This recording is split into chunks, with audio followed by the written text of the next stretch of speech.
What's up, everyone?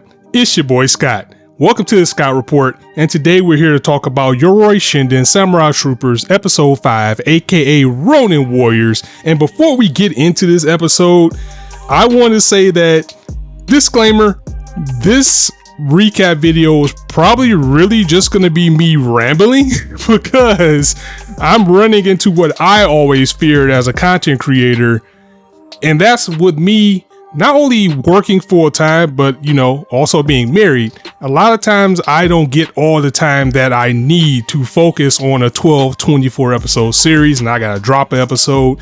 But this episode was so big that I said, you know what, even if I kind of trim it down, maybe just do my thoughts, a little bit less production. So if you see a little bit less slides, that's why we gotta get this one in, because this episode was just insane. Like, if you thought last week had bombshell after bombshell after bombshell, it had nothing on episode 5, because first and foremost, I gotta walk something back, because I sat right here last week and said, the way the story is going right now, it's no way that the person that saved Yama and Musashi back in the day was Ryo the Wildfire. That kind of turned into less of a theory because they said the original Samurai Troopers disappeared. But at the same time, they just basically debunked that and threw it out the window because, yeah, it really was Ryo of the Wildfire who saved Yama and Musashi.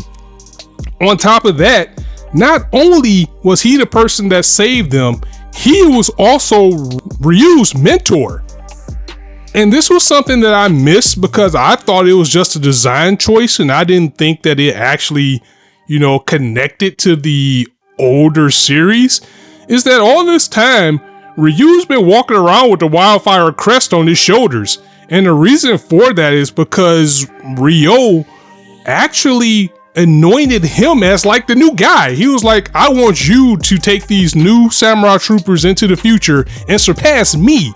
So the emotional weight there that Ryo has been around all this time, and of course they disappeared when they went to the demon world, but Ryo has been around all this time, and he's been more rooted into this series and the origins of everything since the very start.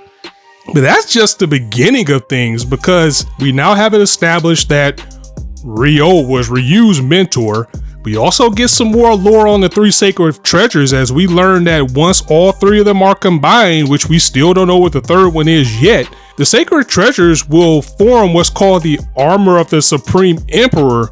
So people who are familiar with the older show, you remember that Ryo could also don the armor of Inferno, which was in some ways like a 6th armor, but it took like everybody's powers combined basically for him to become that. So now we have that reference in there as well, finding out more purpose about the sacred treasures. And there's one thing about one that I'll get to. I'm trying not to just ramble and spoil. I'm still trying to keep some type of structure to this, but it's a little bit more to everything that we thought about this one, man. I'm telling you, because things really took a dark turn this episode when we finally learned the truth about Ryu's demon poisoning. It was actually Ramaga. Ramaga himself is the one that poisoned Ryu with the dagger, arrow, whatever it was, and shot him. So that was kind of the twist. And this is the emotional punch of the episode, because now it seems like it was more premeditated, and I'll get to that in a little bit. But the demon poison wasn't so that it would take Ryu out the game. It was more along the lines of a plan to get to the point that when it gets to this point where it corrupts them so much that it would turn him into a monster. So this goes back to something else that I said, because I always feared the worst for Ryu. And now he's a monster. The troopers have to fight him now. Thankfully, he kind of knew this was going to happen, so he was training Guy up a little bit, and you get to see a little bit of the relationship between Ryu and Guy that I was talking about, where I was saying, like, I don't think that Guy is going to be the person that you would want to look up to. But as you see the relationship between him and Ryu and what they had, you can kind of see Guy becoming softer. You can see him becoming more human, and he's going to become a better person because of it. So even though they had to fight Ryu, even if Shion was kind of in on this plan where hey, we can use this sword, which is one of the sacred treasures, to reverse whatever's going on.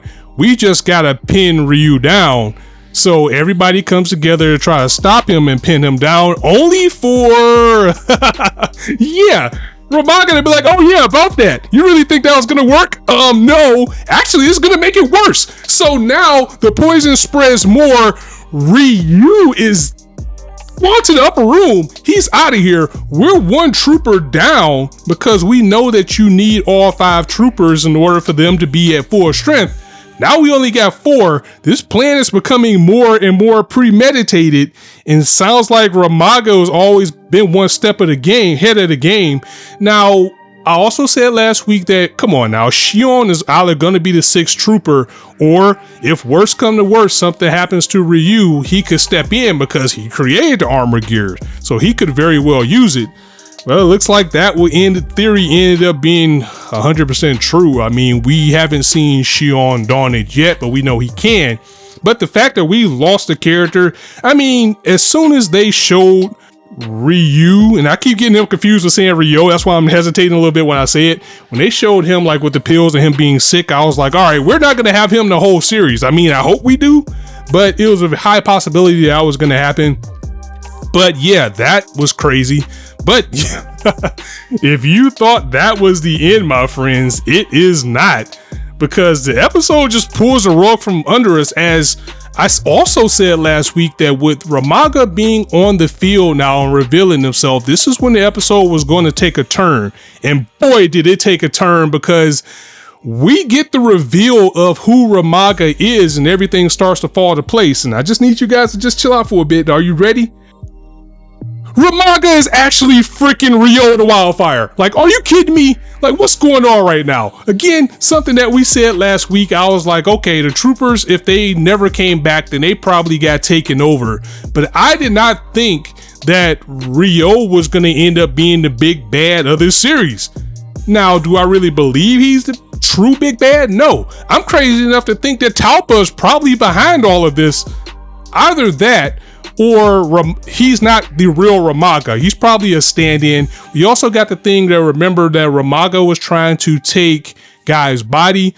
Maybe he possessed Ryo, and now that body's wearing out, so he needs to jump to another one, which is kind of why he's training Guy up. But we get bombshell after bombshell again, because now our main villain, at least in word right now of this series, is an original trooper, the original bad boy Ryo, and he's Guy's dad, and he was Ryu's mentor.